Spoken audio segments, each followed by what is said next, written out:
5-star book alert, 5-star book alert.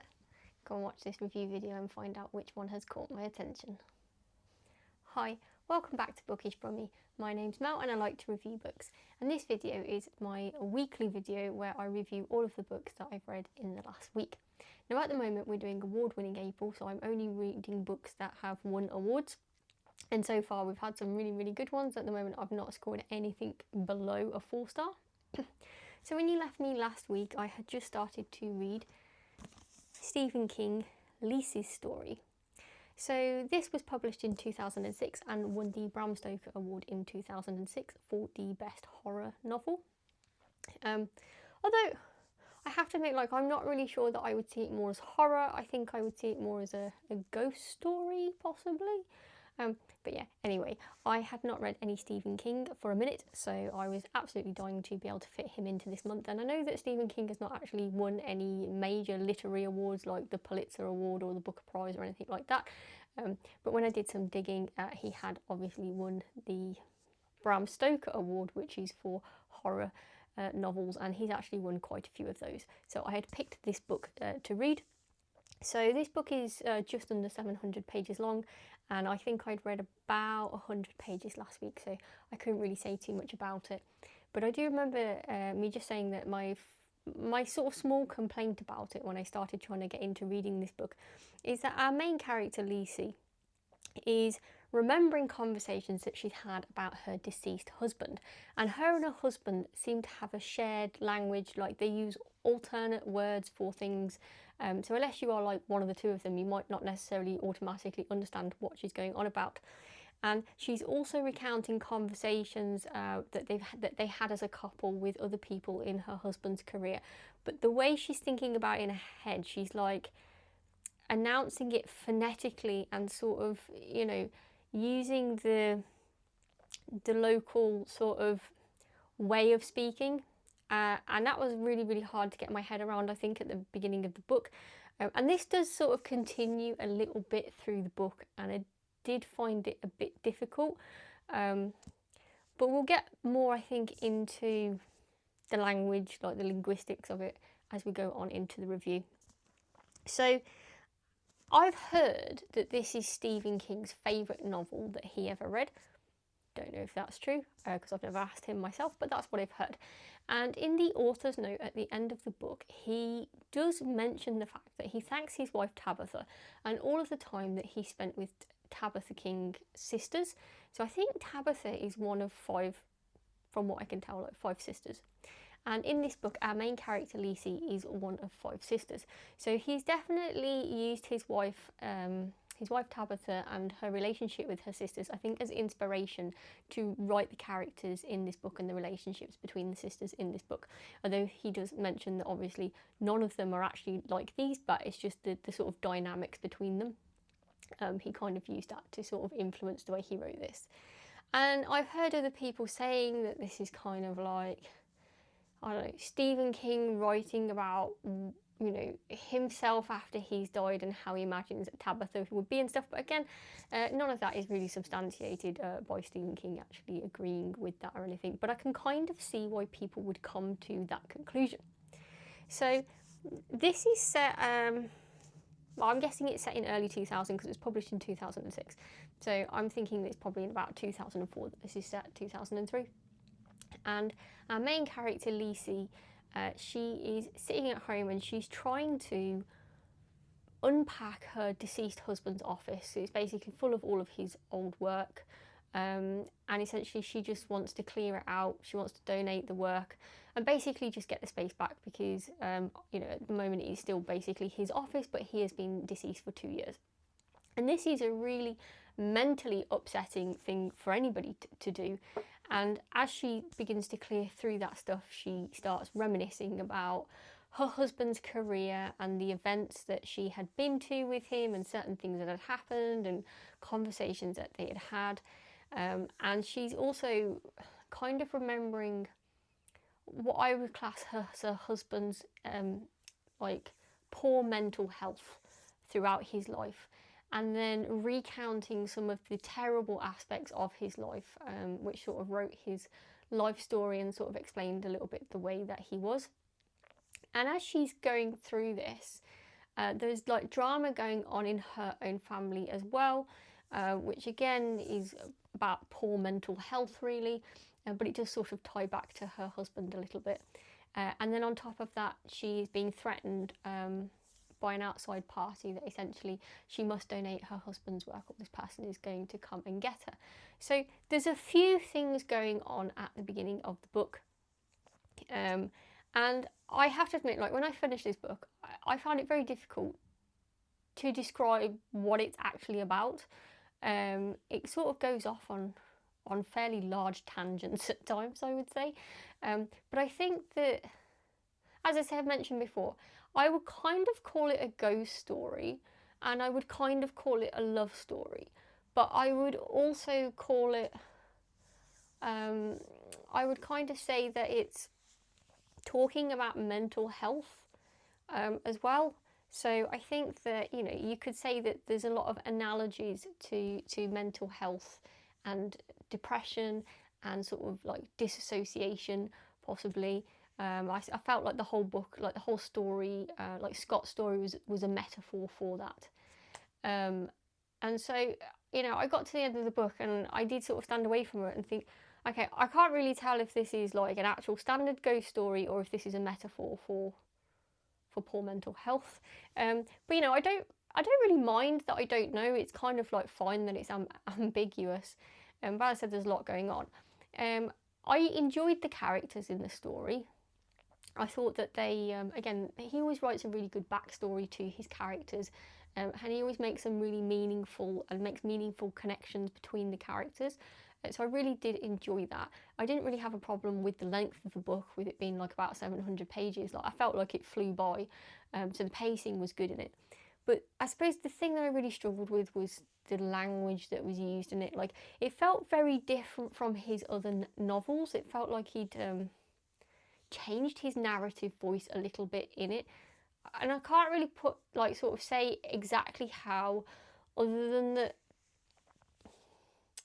I think it was because he was, as I say, trying to write in like the local dialects of different places in America, and there was quite a few of them, and that was making it sort of difficult to read.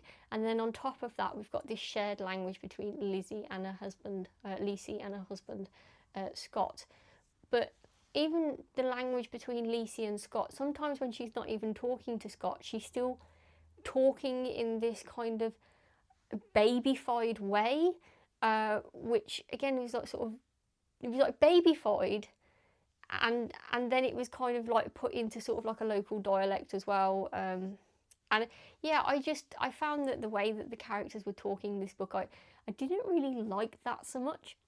So I really enjoyed the story and I really enjoyed the book, but I just wasn't really enjoying the way that our main character was sort of talking to herself in her head about things. I found it a little bit irritating at times, and just a little bit confusing. And I felt like after he had used the local dialect phonetically at some points, then he could have just left it at that and then used the proper wording sort of later on down the line, but he didn't. He just kept repeating the same thing over and over and over again with that, and it was sort of getting on my nerves a little bit, because it was like, well, can you actually just say it what you actually mean, because it is easier to read if you do that. So I don't know what other people's thoughts are on that have sort of read this book. So overall I would rate it a 4-star, because I do think that the characters were good, that their backstories were good. I thought it was quite an interesting story. I have never read anything like this before. As I did come out of the book and I'm like, I don't even know how I'd really explain that to somebody else who had not read this book. But there's definitely a lot of metaphors here, I think, for mental health, which I actually think, you know, was quite interesting in the way that he did it. So, you know, I have no idea really if this is what people say, if this is like how Stephen King would like Tabitha to sort of remember him, or if it's sort of him writing himself into a story with Tabitha. Like, I don't really know. I think that this story is so far-fetched, it's difficult for me to see that. The only similarities I can really find is that there's an author in it, and the widow of the author has quite a lot of sisters. But yeah, I would recommend this if you're making your way through Stephen King's work. I've heard quite a lot of people say that this is their favourite. I can't see that personally. This is not my favourite. My favourite still continues to be Christine. But if you're going through Stephen King's body of work, then this is a must. You must read this. It's not a bad book, but it's certainly not my favourite either. I think my enjoyment of this could have been improved if, you know, the conversation in the character's head was a little bit more understandable. However, again, as I say, there's a lot of metaphors to mental health in this, so maybe the conversation in the main character's head is a little bit confusing and jumbled because her own mental health is not really that great during the duration of this book. So that could be one way to interpret it. So the next book I picked up after that was The Remains of the Day by Kazuo Ishiguro. Now, this was published in 1989 and it won the Booker Prize in 1989. And this is the third Kazuo Ishiguro book I've ever read, and he just knocks it out of the park every time. He has such a beautiful way of writing that you just get sucked in on the first page. It's happened to me every single time I've opened the front of one of his books. This was actually also made into a film which starred Anthony Hopkins, and I remember I watched that film probably about 2 or 3 months ago, so I just wanted to give myself a little bit of space before I actually got around to reading the book, but this was absolutely fabulous. So this is set in, I think it's like 1954, as sort of like the main modern timeline that our main character, Mr. Stevens, is in, and he's going on a journey to see an ex-colleague. But whilst he's on that journey, he's reminiscing about his time butlering back in like 1930s or 1920s and the 1930s. So it's sort of in between World War One and World War Two. And what I really enjoy about this book is it's like there's not a huge amount going on, but the kind of questions that Mr. Stevens, our main character, is sort of pondering, I think they're like really, really, really good questions. So this is set in, I should say that this is set in the UK. I think it's possibly a house in Oxfordshire. I can't remember exactly the location of the house, but essentially Mr. Stevens is a butler for a very established house, and he used to be the butler to a Lord Darlington. And when he's remembering back on his time in the 20s and the 30s, he's serving Lord Darlington basically. And Lord Darlington is sort of possibly getting in with the wrong crowd politically. And then towards the end of the book, he actually has a different employer who has bought Darlington Hall. So he's no longer a butler for Lord Darlington at the end, at the beginning of the book in the modern timeline and at the end of it. And as we're going through this story, he's asking questions like, what does it mean to be a good butler? What does it mean to have dignity? Like, what is dignity? And there's another theme running through the book that I really enjoy, because Mr. Stevens really, wants to do his job well, and this is why he's asking himself all of these questions, because even though he feels that he may have reached his peak as a butler, he would still like to do better than what he's currently doing, and his new employer keeps doing something that's like basically banter. And this is so outside Mr. Stevens' comfort zone. It wasn't really the done thing that the house help would banter with, the owners of these houses.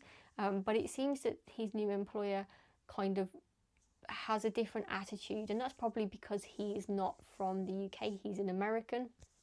And so throughout it, we have Mr. Stevens like worrying about, what can he do that's banter that might not be taken as offence? How does he take part in banter? What is even banter?